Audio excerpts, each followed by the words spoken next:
Welcome to mega 9 TV off the record. నేను మీ జనని. Assembly లాబీలో ఆసక్తికరమైన సన్నివేశం చోటు చేసుకుంది.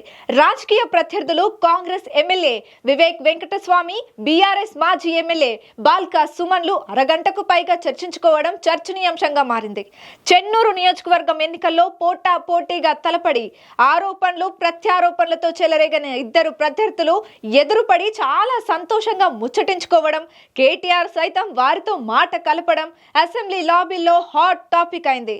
అసలు వారి మధ్య ఏం చర్చ జరిగింది?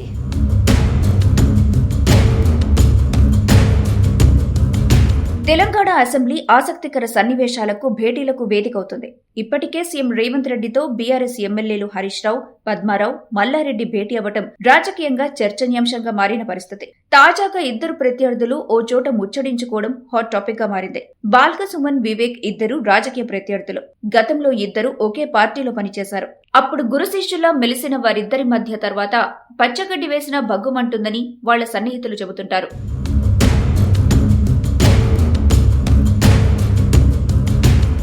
అలాంటి పొలిటికల్ రైవల్స్ తాజాగా అసెంబ్లీ లాబీలో ముచ్చటించుకోవడంతో చూసిన వాళ్లంతా అవాక్కయ్యారట. అసెంబ్లీ లాబీలో ఒకరికొకరు ఎదురుపడ్డ ఎమ్మెల్యే వివేక్, మాజీ ఎమ్మెల్యే బాల్క సుమన్లు చిరునవ్వుతో ఆప్యాయంగా మాట్లాడుకున్నారు. ఇద్దరు నేతలు దాదాపు 30 నిమిషాలు కబుర్లు చెప్పుకున్నారు. అసెంబ్లీ లాబీల్లో ప్రత్యర్థులిద్దరూ మంతనాలు జరపడంపై తీవ్ర చర్చ కొనసాగుతోంది. సుమన్ మాత్రం సరదాగా మాట్లాడుకున్నామని చెబుతున్నప్పటికీ ఇరువురు ఏం మాట్లాడుకున్నారో అని అందరూ చెవులు కొరుక్కుంటున్న పరిస్థితి.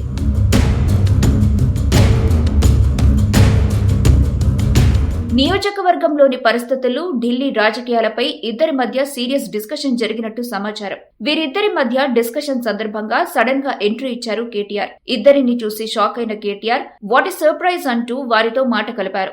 కేటీఆర్ సైతం 5 నిమిషాలు సరదాగా వారి భుజాలపై చేతులేసి మాట్లాడారు.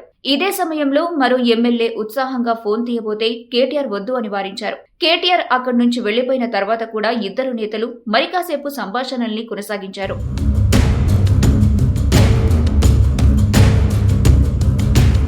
గడ్డం వివేక్, బాల్క సుమన్లు 3 సార్లు ఎన్నికల బరిలో పోటీపడ్డారు. సుమన్ మొదటిసారి వివేక్ పై పెద్దపల్లి ఎంపీగా గెలిచారు. రెండవసారి ఎమ్మెల్యేగా విజయం సాధించారు. మూడవసారి వివేక్ చేతిలో సుమన్ ఓడిపోయాడు. రీసెంట్ గా చెన్నూరు నియోజకవర్గం ఎన్నికల్లో పోటాపోటీగా తలపడి ఆరోపణలు ప్రత్యారోపణలతో చెలరేగిన ఇద్దరు నేతల మధ్య మాటల యుద్ధం తారాస్థాయిలో జరిగింది. అలాంటి ఇద్దరు ప్రత్యర్థులు ఎదురుపడి చాలా సంతోషంగా ముచ్చటించుకోవడం రాజకీయ వర్గాల్లో చర్చనీయాంశంగా మారింది. బీఆర్ఎస్ పార్టీలోకి వస్తే తాను త్యాగం చేస్తానని గతంలో బాల్క సుమన్ స్వయంగా వివేక్ కు ఆఫర్ ఇవ్వడాన్ని ఈ సందర్భంగా నేతలు గుర్తు చేసుకుంటున్నారు.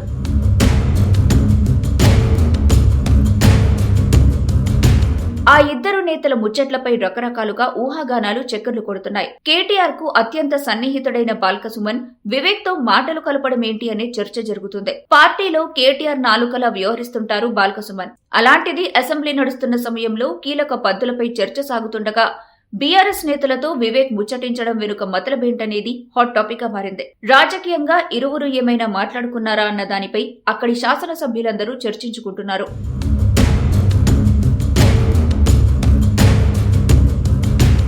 ఆ సంభాషణ, ఎన్నికల ఫలితాలు, చెన్నూరు అభివృద్ధి, బీఆర్ఎస్ వర్సెస్ కాంగ్రెస్ రాజకీయ ఆధిపత్యం చుట్టూ తిరిగి ఉండొచ్చనే చర్చ నడుస్తుంది. ప్రత్యర్థులు ఇద్దరు ఒక్కటైపోయారా, చేతులు కలిపేసుకున్నారా అనే చర్చలు ఊపందుకున్నాయి. సోషల్ మీడియాలో సైతం ఇరువురు నేతల చిట్చాట్ పై పెద్ద చర్చే నడుస్తుంది. మరి ఆ భేటీ పొలిటికల్ గా ఎలాంటి టర్న్ తీసుకుంటుందో చూడాలి.